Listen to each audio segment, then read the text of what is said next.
Assalamualaikum warahmatullahi wabarakatuh. Waalaikumsalam warahmatullahi wabarakatuh. Perkenalkan, saya Hilda Meridawati dari Poltekkes Kemenkes Tasikmalaya. Nah, di sini saya akan memberikan penyuluhan mengenai mengkonsumsi makanan gizi seimbang. Nah, saya akan memberikan penyuluhan kepada keluarga Teteh ya, Teteh adik kakak kan. Iya, Teh. Saya di sini akan memberikan penyuluhan mengenai mengkonsumsi makanan gizi seimbang. Nah, saya menggunakan PowerPoint untuk teteh-teteh bisa lihat di sini. Saya langsung mulai saja ya, untuk waktunya itu kurang lebih 15 menit. Apakah teteh bersedia? Iya, bersedia, Teh. Ini saya mulai ya. Nah, pertama di sini dijelaskan definisi gizi seimbang. Apa sih definisi gizi seimbang? Nah, definisi gizi seimbang adalah susunan bahan makanan yang mengandung zat gizi yang mana jenis dan jumlahnya sesuai dengan kebutuhan tubuh. Nah, kebutuhan yang dimaksud mencakup kebutuhan zat gizi anak-anak untuk tumbuh, kemudian semua golongan usia dalam menjaga kesehatan dan beraktivitas sehari-hari, serta kebutuhan fisiologis tertentu seperti hamil, sakit, dan lansia. Kemudian di sini juga dijelaskan 4 pilar gizi seimbang. Nah, 4 pilar gizi seimbang ini pada dasarnya merupakan rangkaian upaya untuk menyeimbangkan antara zat gizi yang keluar dan zat gizi yang masuk dengan memantau berat badan secara teratur. Pertama, konsumsi makanan beraneka ragam. Kelompok pangannya yaitu makanan pokok atau sumber karbohidrat. Contohnya itu beras, kentang, singkong, ubi, jagung, talas, tepung-tepungan. Kemudian dari sumber proteinnya ada unggas, ikan, telur, daging, susu, dan hasil olahan lainnya. Kemudian di sini juga termasuk sayur dan juga buah-buahan. Konsumsi makanan beraneka ragam maksudnya adalah mengkonsumsi bahan makanan yang beraneka ragam antar kelompok pangan. Nah, hal ini penting karena tidak ada satupun jenis makanan yang mengandung semua jenis zat gizi yang dibutuhkan tubuh kecuali air susu ibu atau ASI.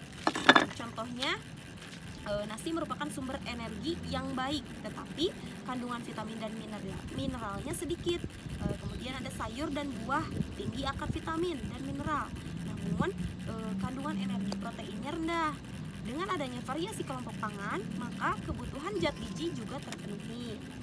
Nah, yang dimaksud dengan beraneka ragam juga mencakup proporsi makanan yang seimbang dalam jumlah yang cukup, tidak berlebihan dan dilakukan secara teratur. Nah, kemudian yang kedua dari 4 pilar gizi seimbang yaitu membiasakan perilaku hidup bersih. Nah, perilaku hidup bersih yaitu contohnya selalu mencuci tangan dengan sabun dan air bersih sebelum makan, terus sebelum memberi ASI, sebelum menyiapkan makanan dan minuman, dan setelah buang air besar atau kecil. Nah, tujuannya adalah untuk mencegah kontaminasi tangan dan makanan dari kuman penyakit. Kemudian menutup makanan yang disajikan agar terhindar dari lalat atau binatang lain, serta debu dan kotoran yang membawa kuman penyakit. Kemudian selalu menutup mulut dan hidung bila sedang bersin. Selalu menggunakan alas kaki agar terhindar dari penyakit cacingan.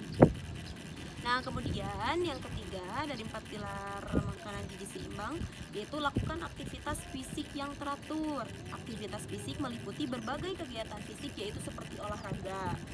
Nah, bertujuan untuk menyeimbangkan zat gizi yang masuk dan keluar dari tubuh.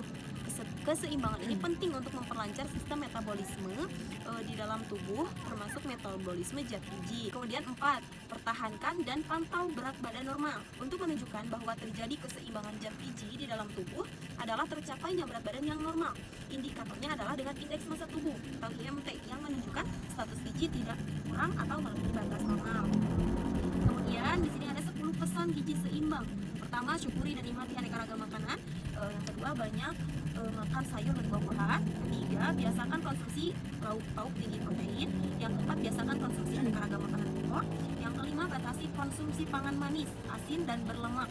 Kemudian yang keenam, biasakan sarapan tuh. Terus yang kemudian ketujuh, biasakan minum air putih yang cukup dan aman. Kemudian yang kedelapan, biasakan membaca label pada kemasan pangan. Nah, 9, cuci tangan pakai sabun dengan air bersih mengalir. Nah, ke-10, lakukan aktivitas fisik yang cukup dan pertahankan berat badan normal.